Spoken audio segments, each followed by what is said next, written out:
PG welcome see you in PG points. आज के session में हम लोग बात करेंगे जो आपकी बची हुई कुछ विधियां हैं, जितनी शिक्षण विधियां थी उनको मैंने एक एक दो करके पढ़ा दिया। शिक्षण विधियां की जितनी भी लाइन से क्लासेस हैं आप प्लेलिस्ट से देख लीजिए, बहुत इंपॉर्टेंट क्लासेस हैं।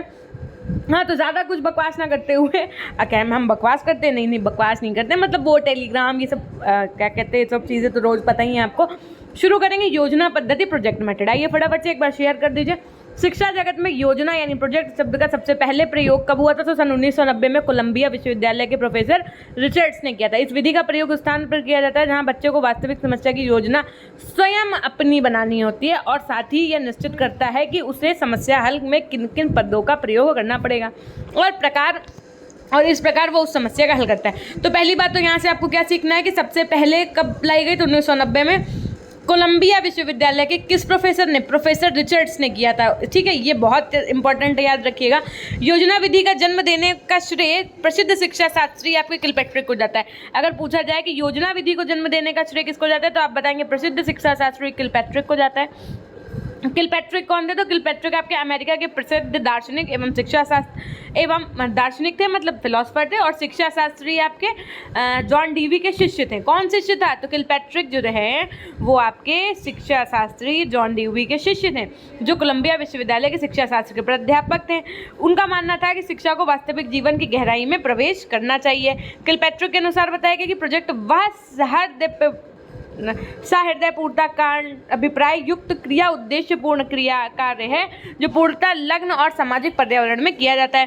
सेम चीज सीवी गुड के अनुसार बताया जाता है। तो योजना नियोजित होती है तथा इसकी पूर्ति का प्रयास शिक्षक तथा शिक्षार्थियों के द्वारा स्वाभाविक जीवन जैसी परिस्थितियों में किया जाता है। सेम चीज यानी इसी को समझाया बेलेट ने अपने अनुसार कि प्रोजेक्ट वास्तविक जीवन का एक छोटा सा अंश होता है जिसे विद्यालय में संपादित किया जाता है। पार्कर ने कहा कि योजना कार्य की एक इकाई है जिसमें छात्रों के कार्य की योजना सफलता के लिए उत्तरदायी बनाया जाता है। अब जो आपकी योजना पद्धति है इसके भी प्रकार होते हैं। एक तो होता है जैसे आपका रचनात्मक योजनाएं होती हैं जिसमें आपको पत्र लिखना, कुआं खोदना, मॉडल बनाना, नाटक खेलना, ये सब आपका किसके अनुसार आ जाता है? रचनात्मक योजनाओं के अंतर्गत। ये योजनाएं के प्रकार किसने बनाया? तो किलपैट्रिक की जो पुस्तक थी फाउंडेशन ऑफ मेथड, इसमें 4 प्रकार बताए गए थे योजनाओं के। अगर आपसे पूछा जाए कि फाउंडेशन ऑफ मेथड किसकी पुस्तक है, 4 ऑप्शन होंगे तो आप क्या बताएंगे?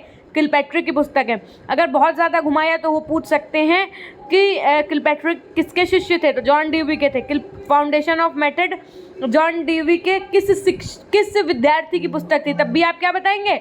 किलपैट्रिक। तो किलपैट्रिक के अनुसार पूछा जा सकता है कि योजना के कितने प्रकार हैं? तो 4। कौन कौन से? रचनात्मक, कलात्मक, समस्यात्मक और अभ्यासात्मक। तो रचनात्मक में आपका पत्र लिखना, कुआं खोदना, मॉडल बनाना, नाटक खेलना आएगा। कलात्मक के अंतर्गत आपका संगीत कार्यक्रम प्रस्तुत करना, कविताएं सुनाना, ये कलाएं मतलब आर्टिस्टिक प्रोजेक्ट्स में आ जाएगा। समस्यात्मक है जैसे समुद्र में ज्वार भाटे आने के कारण, ये सब आपकी क्या प्रॉब्लमेटिक प्रोजेक्ट्स होंगे। अभ्यासात्मक ये बात की जाए योजनाओं की तो जैसे आपका मानचित्र बनाना, ये आपकी अभ्यासात्मक योजनाओं के अंतर्गत आ जाएगी। अब योजना विधि के प्रमुख सिद्धांत है। सबसे पहले का सिद्धांत जो है वो है आपका निश्चित उद्देश्य का सिद्धांत। इसमें किलपैट्रिक ने क्या बताया? इनके अनुसार कि बच्चे सब प्रयोजन क्रियाएं देखो, किलपैट्रिक के अनुसार बताया गया कि बच्चे सप्रयोजन क्रियाओं में अधिक रुचि लेते हैं और उन्होंने अपने इस विधि में ऐसे प्रोजेक्ट चुनने पर बल दिया जिनका उद्देश्य निश्चित होता है। इससे बच्चों का क्या होता है? प्रयोजन पूर्ण होता है, अर्थात जो उनका पर्पस होता है वो पूर्ण होता है। जैसे आपने किसी टॉपिक पे दिया कि आज बच्चों आपको वाटर पे प्रोजेक्ट बना के लाना है, तो एक बच्चा सेव वाटर पे बर्ताव बना रहा है, कोई बहते हुए जल में कचरा फेंक रहा है तो वो वाटर पल्यूट हो रहा है, कोई इस पे बना रहा है। तो उससे आपका जो उद्देश्य था वो बच्चों को ये समझाना था कि जल ही जीवन में बहुत महत्वपूर्ण है, साबित होता है, मतलब ह्यूमन बींग्स के लिए। तो अल्टीमेटली आप उसको वो पर्पस समझा पाओगे। तो इसलिए किलपैट्रिक ने निश्चित उद्देश्य के सिद्धांत पर बल दिया। क्रियाशीलता के ध्यान सिद्धांत में इस प्रणाली में करके सीखने पर बल दिया जाता है। इसमें बच्चों को किसी प्रोजेक्ट को पूरा करने के लिए स्वयं विचार करने को कहा जाता है। इस क्रिया में बच्चे की कर्म इंद्रियां और ज्ञान इंद्रियां क्रियाशील रहती हैं। ऐसे पूछा जा सकता है क्वेश्चन आपसे कि किस क्रिया में बच्चे की कर्म इंद्रियां और ज्ञान इंद्रियां क्रियाशील रहती हैं? किस सिद्धांत में? तो आप बताएंगे क्रियाशीलता के सिद्धांत में। किसने दिया? तो किलपैट्रिक ने दिया। अध्यापक भी इस क्रिया में बच्चे की सहायता करते। वास्तविकता के सिद्धांत पे प्रयोजनवादी वास्तविक जीवन को ही भौतिक जीवन मानते रहे हैं, अतः वे किसी भी प्रक्रिया को करने की आज्ञा नहीं देते जिसका संबंध भौतिकता से न हो। यह सिद्धांत जीवन से जोड़ने का सिद्धांत है।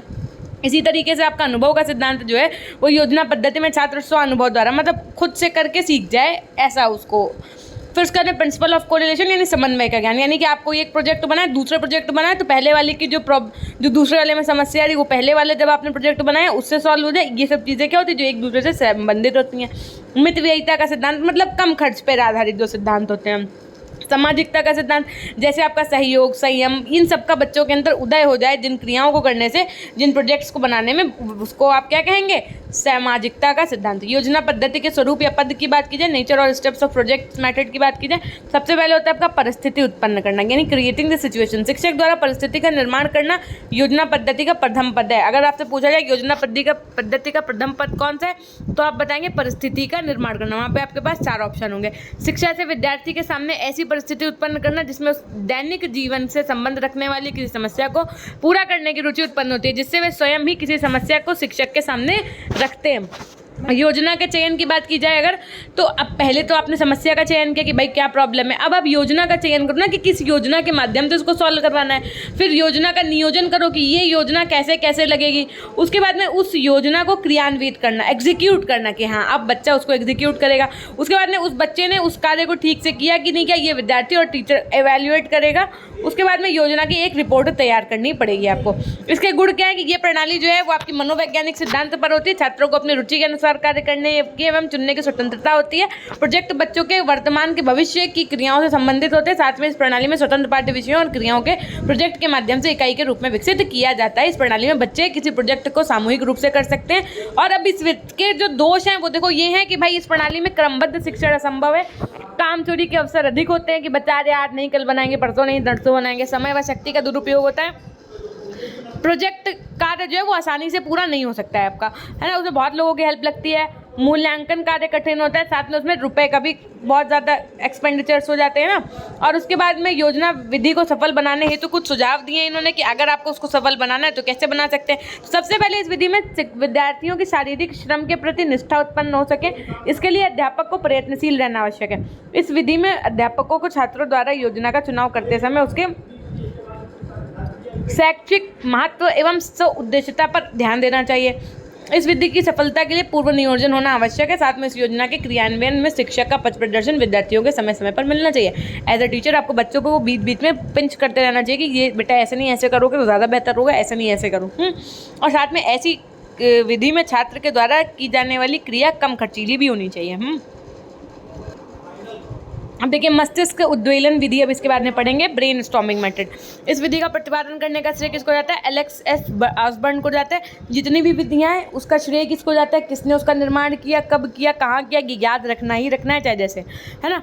उसके बाद में इनको जाता है और जिन्होंने सन 1963 में अपनी रचना जो भी उनकी इमेजिनेशन बुक हो उनका भी नाम याद रखना है। कौन सी रचना थी इनकी? तो अप्लाइड इमेजिनेशन में दिया था।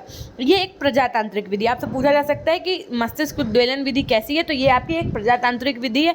मस्तिष्क उद्वेलन यानी हलचल में ऐसी परिस्थितियों एवं साधनों का प्रयोग किया जाता है जो बालकों के मस्तिष्क को इस प्रकार सक्रिय करें जिससे कि दिए गए कार्य या समस्या के बारे में असंख्य समाधान, विचार, सही गलत, औचित्य अनौचित्य आदि उसके मस्तिष्क पटल पर अनायासी उभर जाएं। इसमें वाद विवाद, तर्क वितर्क, विचार विमर्श आदि शिक्षण साधनों का प्रयोग भी किया जाता है।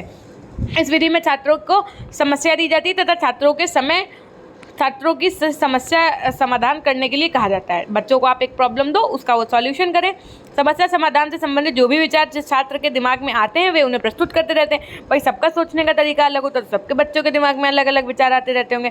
प्रत्येक विचार के बारे में तर्क वितर्क किया जाता है, सही सिद्ध होने पर स्वीकार कर लिया जाता है अथवा स्वीकार कर दिया जाता है ना। इस प्रकार प्रत्येक विचार के बाद में वाद विवाद, विचार विमर्श एवं तर्क वितर्क किया जाता है। प्रत्येक छात्र अपने विचारों का निर्भीकता एवं स्वतंत्रता पूर्वक प्रस्तुत कर सकते हैं। सभी छात्रों से प्राप्त विचारों का विश्लेषण, संश्लेषण तथा मूल्यांकन भी किया जाता है और समस्या का सर्वोत्तम समाधान निकालने का प्रयास किया जाता है। ये होती है आपकी मस्तिष्क उद्वेलन विधि। इस विधि को ही कहते हैं brain storming is a process of generating new ideas. इससे न्यू आइडियाज मिलते हैं क्योंकि सब बच्चे का सोचने समझने का तरीका अलग होता है, तो उससे क्या होता है नए नए आइडियाज मिलते हैं किसी प्रॉब्लम को सॉल्व करने के लिए, है ना। तो इस विधि को लेकर के एलेक्स ऑसबर्न के क्या मत रहे, तो इन्होंने कहा कि ये एक विचार गोष्ठी तकनीक है जहां एक समस्या का समाधान अपने समूह के सदस्यों के विचार के माध्यम से प्राप्त करता है। मस्तिष्क उद्वेलन एक ऐसी तकनीक है जिससे विचार प्रकट करने की क्षमता का विकास होता है। मस्तिष्क उद्वेलन एक विषय से संबंधित अधिकतम विचार प्राप्त करने की विधि है। अब इस विधि की जो विशेषताएं हैं वो जैसे कि नवीन विचार को रखने हेतु प्रेरणा प्रदान करती है ना। ये सभी व्यक्तियों को अधिक से अधिक विचार प्रस्तुत करने की स्वतंत्रता देती है ना। और इस प्रक्रिया में जिसमें किसी समस्या का समाधान हेतु विचार किए जाते हैं। ये सब चीज़ें हो गई। अब इसके गुण क्या है कि भाई ये ज्ञानात्मक भावात्मक पक्ष दोनों के उद्देश्यों का विकास होता है। इसके द्वारा सामाजिकता की भावना का विकास होता है। इसके द्वारा छात्र अपने विचारों को मौलिक अभिव्यक्ति करते हैं। इसके द्वारा छात्रों में दूसरों के सुनने और उनके विचारों को समझने की भी क्षमता का विकास होता है। भाई जब कोई बच्चा अपना तर्क रख रहा होगा तो सब बच्चे बाकी बैठ के उसको सुनेंगे ना, फिर उसमें एक बच्चा उठेगा कहेगा ये नहीं ऐसे होता है, यहाँ तो ये गलत हो रहा है। तो मतलब ये सब चीज़ें भी अंडरस्टैंडिंग्स बनती हैं और उच्च कक्षाओं के लिए छात्रों के लिए विशेष रूप से ये उपयोगी होती है। अब अगर दोष की बात की जाए तो यह इस विधि द्वारा सभी विषयों का ज्ञान देना संभव नहीं होता। मतलब सब में ये नहीं लग पाएगी कि पता चले हिस्ट्री, सिविक्स, ज्योग्राफी, इकोनॉमिक्स हर सब्जेक्ट आप मस्तिष्क उद्वेलन विधि के उससे पढ़ाएंगे तो फिर नहीं हो सकता है। ये पिछड़े छात्रों के लिए भी उपयोगी नहीं है। पता चले जो बच्चे पिछड़े हैं तो उनको पता ही नहीं है आगे के टॉपिक के बारे में, वो को समझ ही नहीं आ रहा है, वो बोल ही नहीं पा रहे, कॉन्फिडेंट ही नहीं है। ये विधि अध्ययन अध्यापन के लिए सुव्यवस्थित विधि नहीं है। मतलब टीचिंग के मेथड से देखा जाए तो अच्छी नहीं है ये, क्योंकि इसमें सभी छात्र तर्क वितर्क, वाद विवाद, विचार विमर्श में सहयोग नहीं दे पाते। कुछ अग्रेसिव नेचर के बच्चे होते हैं, इसमें समय की बर्बादी हो जाती है। परिचर्चा विधि की बात की जाए, डिस्कशन मेथड की बात की जाए तो यह विधि अर्थशास्त्र शिक्षण की एक महत्वपूर्ण विधि मानी गई है। ये विधि छात्रों को स्वतंत्र, स्वाभाविक और सक्रिय रूप से कार्य करने के लिए प्रेरित करती है। इस विधि के द्वारा बच्चों के विचारों का आदान प्रदान होता है। इस विधि के द्वारा बालक में समाजीकरण का गुण विकसित होता है। इसमें शिक्षा दिशा निर्देश देने वाले तथा छात्र क्रिया करने वाला होता है। तर्क वितर्क किसी भी दिशा में हो सकते हैं, जैसे आपका परिचर्चा, गोष्ठी सम्मेलन। इसी से शिक्षण विधि के रूप में तर्क वितर्क का महत्व स्पष्ट होता है। उच्च अधिगम भी जितनी विधियां हैं, जैसे आपकी सम्मेलन, विचार गोष्ठी, विचार समिति तथा कार्यशाला आदि, इन सभी का संपादन परिचर्चा विधि के माध्यम से ही किया जा सकता है, क्योंकि इस प्रकार के आयोजन में सभी विद्यार्थियों के समान अवसर दिए जाते हैं। ये आपकी होगी परिचर्चा विधि। अब देखो ये वाली जो है इसकी भी अपनी कुछ विशेषताएं हैं कुछ। अब इसके जो प्रकार हैं वो हैं आपके इंपॉर्टेंट। जैसे आपके जो प्रकार हैं, 2 प्रकार हैं। कौन कौन से? एक है आपका औपचारिक परिचर्चा विधि। इसमें क्या होता है, औपचारिक परिचर्चा विधि के अंतर्गत नियमों के पालन किया जाता है। इसका संचालन और नियंत्रण चयनित अध्यक्ष के द्वारा किया जाता है। इसकी कार्यता ही चयनित सचिव द्वारा की जाती है। इसका चयन छात्रों से ही किया जाता है। औपचारिक परिचर्चा पैनल के रूप में की जाती है। अनौपचारिक परिचर्चा विधि की बात की जाए तो अनौपचारिक परिचर्चा विधि में नियम का बंधन नहीं होता है, इसमें कोई रूल फॉलो नहीं होता है। इसमें शिक्षक एवं छात्र स्वतंत्रतापूर्वक किसी समस्या पर विचार विमर्श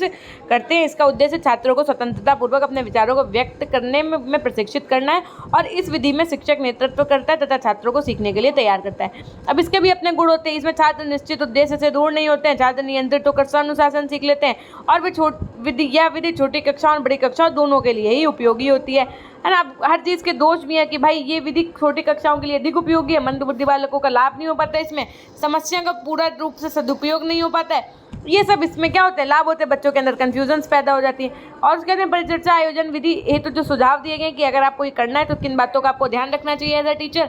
अनुदेशक को समूह के सदस्यों का चयन करते समय यह ध्यान रखना चाहिए कि उनमें आपस में किसी प्रकार का टकराव ना हो। अध्यक्ष की प्रमुख भूमिका तथा उत्तरदायित्व यह होता है कि सभी सदस्यों के परिचर्चा में भाग लेने के अवसर दें। यह उसे संचालन की क्षमता पर भी निर्भर करता है। अध्यक्ष का समूह पर नियंत्रण होना आवश्यक है। विषय में पारंगत तथा वरिष्ठ व्यक्ति को ही अध्यक्ष चुना जाना चाहिए। समस्या में बैठने की व्यवस्था इस प्रकार हो कि वे एक दूसरे के सम्मुख हों, अध्यक्ष के समान दूरी रहे और श्रोतागण भी सभी को देख सकें। ठीक है, अब देखो ये सारी विधियां आपकी हो गई कंप्लीट। कल आपका एक चैप्टर और फिर आपकी ये यूनिट 2 जो है वो कंप्लीट, फिर कल परसों से शुरू हो जाएगी आपकी यूनिट 3। ये थी आपकी कंप्लीट क्लास, यानी आज से आपकी ये यूनिट भी कंप्लीट हो गई।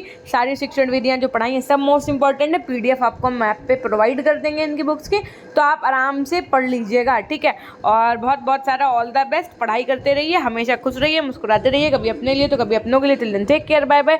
अगर नए हैं तो सब्सक्राइब करिएगा, टेलीग्राम से नहीं जुड़े हैं तो BG पॉइंट से करके जुड़ जाइए। धन्यवाद।